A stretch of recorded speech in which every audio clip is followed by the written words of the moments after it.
여러분, 안녕하십니까?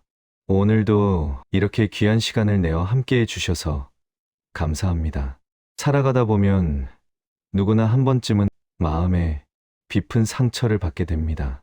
가까운 사람에게서, 때로는 전혀 예상치 못한 사람에게서 받은 상처는 오랫동안 마음속에 남아 우리를 괴롭히곤 합니다. 왜 나에게 그랬을까? 내가 뭘 잘못했나? 어떻게 저럴 수가 있지? 이런 생각들이 밤잠을 설치게 만들고 일상의 평화를 앗아가기도 합니다. 오늘은 부처님의 가르침을 통해 나를 상처 준 사람을 어떻게 대해야 하는지 그 지혜로운 방법에 대해 함께 나눠보고자 합니다. 먼저 부처님께서도 많은 상처를 받으셨다는 사실을 아십니까? 부처님께서는 깨달음을 얻으신 후에도 여러 비방과 모함을 받으셨습니다. 어느 날 한바라문이 부처님 앞에서 온갖 욕설과 비난을 퍼부었습니다.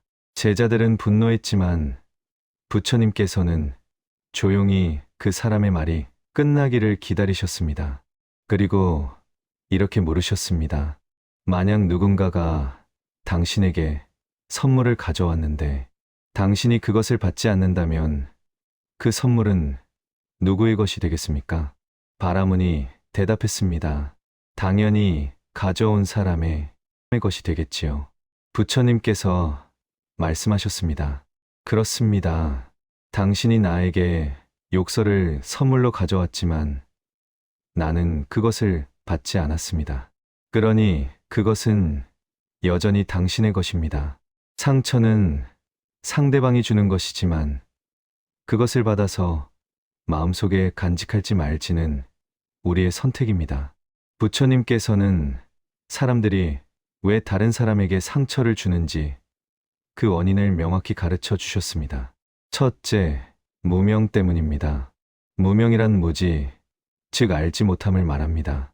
자신의 행동이 다른 사람에게 얼마나 큰 상처가 되는지 모르는 것입니다. 마치 어린아이가 개미를 밟으면서도 그것이 생명을 해치는 줄 모르는 것과 같습니다. 둘째, 자신의 고통 때문입니다. 상처를 주는 사람 자신도 사실은 깊은 상처와 아픔을 안고 있는 경우가 많습니다. 마음속에 고통이 넘쳐서 다른 사람에게 흘러가는 것입니다. 상처받은 사람이 또 다른 사람에게 상처를 주는 악순환이 됩니다. 셋째, 업의 인연 때문입니다. 전생의 업보나 이생의 복잡한 인연이 얽혀서 그런 일이 일어나기도 합니다. 모든 만남에는 이유가 있고 모든 일에는 원인이 있습니다. 부처님께서는 원한은 원한으로 갚아서는 절대 풀리지 않는다.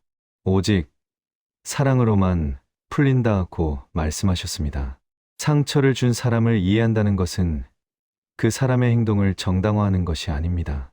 그 사람도 괴로움 속에 있는 중생이라는 것을 아는 것입니다. 그렇다면 구체적으로 어떻게 해야 할까요? 하나, 먼저 내 마음을 돌아보십시오. 상처받았을 때 가장 먼저 할 일은 내 마음을 살피는 것입니다. 지금 내 마음이 어떤가? 분노가 있는가? 슬픔이 있는가? 억울함이 있는가? 이렇게 자신의 감정을 있는 그대로 바라보는 것. 이것이 첫걸음입니다. 부처님께서는 자신을 아는 것이 지혜의 시작이라고 하셨습니다. 감정을 억누르거나 없는 척하지 마십시오.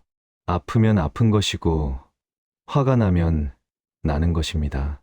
다만 그 감정에 휘둘리지 않고 지켜보는 것입니다. 둘, 자비심을 일으키십시오.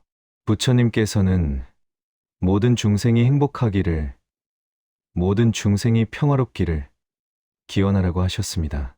이것이 자비입니다. 나를 상처 준 그 사람도 중생입니다. 그 사람도 행복을 원하지만 어리석음 때문에 잘못된 방법으로 행동하는 것입니다. 매일 아침 저녁으로 이렇게 기도해 보십시오. 나를 상처 주니 이 괴로움에서 벗어나기를, 그 사람도 평화와 행복을 찾기를. 처음에는 입으로만 하게 될 것입니다. 하지만 계속하다 보면 어느 순간 진심이 됩니다. 이것이 자비의 힘입니다. 셋, 집착을 내려놓으십시오. 부처님께서는 모든 괴로움은 집착에서 온다고 하셨습니다. 왜 나한테만 이러지? 나는 그렇게 대접받을 사람이 아닌데 저 사람은 반드시 벌을 받아야 해. 이런 생각들이 바로 집착입니다. 상처받은 사실에 집착하고, 복수나 사과에 집착하고, 내가 옳다는 것에 집착합니다. 이 집착이 우리를 더 괴롭게 만듭니다. 흐르는 강물을 붙잡을 수 없듯이 이미 일어난 일은 흘려보내야 합니다. 기억은 남겠지만 그것을 붙잡고 있지 않는 것입니다. 네, 용서를 실천하십시오. 용서는 상대방을 위한 것이 아니라 나를 위한 것입니다. 용서한다는 것은 상대방의 잘못을 없던 일로 하는 게 아닙니다.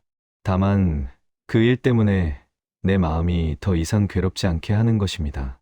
부처님께서는 원수를 원수로 대하면 원수는 영원히 끝나지 않는다고 하셨습니다. 용서는 한 번에 되지 않습니다. 매일매일 조금씩 마음속의 응어리를 풀어가는 것입니다. 나는 용서합니다.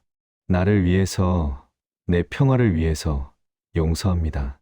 이렇게 매일 마음속으로 말해 보십시오. 시간이 지나면서 진짜 용서가 됩니다. 그렇다면 일상생활에서는 어떻게 해야 할까요? 첫째, 적절한 거리를 유지하십시오.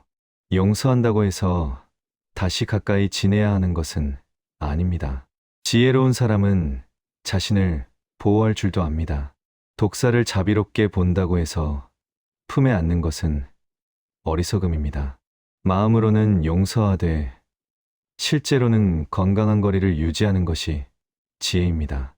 둘째, 필요하면 대화하십시오. 만약 대화가 가능한 상황이라면 조용히 자신의 마음을 전하는 것도 좋습니다. 하지만 상대방을 비난하거나 공격하는 방식이 아니라 나는 이렇게 느꼈다는 식으로 표현하십시오. 셋째, 좋은 인연을 더 소중히 하십시오. 상처 준 사람에게 집중하느라 나를 사랑해주는 사람들을 놓치지 마십시오. 좋은 인연, 고마운 인연에 더 많은 시간과 마음을 쓰십시오. 여러분, 부처님께서는 우리 모두가 행복해지기를 원하셨습니다. 상처받은 채로 원망하는 마음으로 살아가는 것을 원하지 않으셨습니다. 나를 상처 준 사람 때문에 내 귀한 인생을 낭비하지 마십시오. 그 사람은 이미 당신에게 상처를 주었습니다. 이제 당신이 그 상처를 계속 간직하며 스스로를 괴롭힌다면 그것은 그 사람이 아니라 바로 당신 자신이 당신을 괴롭히는 것입니다. 오늘부터 시작하십시오. 작은 것부터 시작하면 됩니다. 매일 5분씩만 명상하고 자비심을 일으키는 기도를 하십시오. 조금씩 마음이 가벼워지는 것을 느끼실 겁니다. 기억하십시오. 상처는 우리를 약하게 만들 수도 있지만 더 지혜롭고 자비로운 사람으로 성장시킬 수도 있습니다. 모든 것은 우리가 어떻게 받아들이느냐에 달려 있습니다. 부처님의 가르침이 여러분의 마음에 평화를 가져다 주기를 기원합니다. 다음 시간에도 좋은 말씀으로 찾아뵙겠습니다. 감사합니다. 나무 아미타불 관세음보살.